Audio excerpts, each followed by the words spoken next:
Kilalanin natin ang mga Pilipinong lumaban para sa kalayaan ng Pilipinas.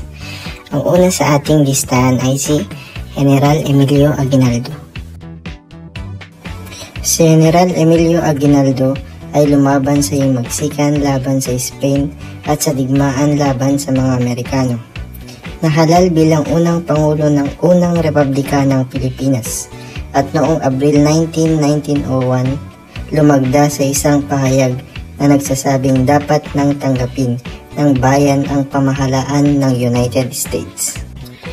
Ang pangalawa sa ating listahan ay si Antonio Luna. Lumaban sa himagsikan laban sa Espanya at Commander-in-Chief sa panahon ng pamumuno ni General Aguinaldo. At isa ito sa pinakamahusay na general sa kanyang kapanahunan. Ang pangatlo sa ating listahan ay si General Gregorio del Pilar.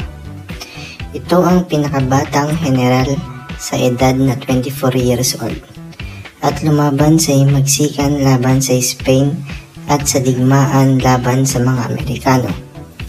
At si Gregorio del Pilar ang tinaguriang bayani ng Pasong Tirad.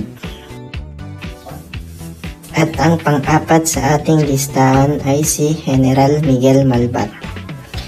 Siya ay lumaban sa himagsikan laban sa Espanya at naging pinunong general ng Batangas at lumaban din siya sa digmaang Amerikano-Pilipino.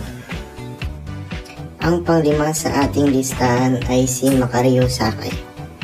Si General Macario Sakay ay lumaban sa himagsikan laban sa Spain at sa digmaan ng mga Amerikano.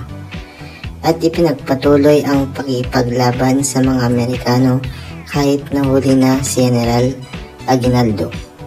At itinatag nito ang Republikang Tagalog sa bulubundukin ng Sierra Madre.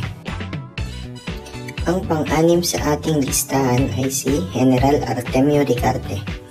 Ito ay lumaban sa himagsikan laban sa Spain at namuno sa pag-atake sa kampo ng mga Espanyol sa San Francisco de Malabon at bumalik sa Pilipinas noong panahon ng administrasyon ng Jose P. Laurel.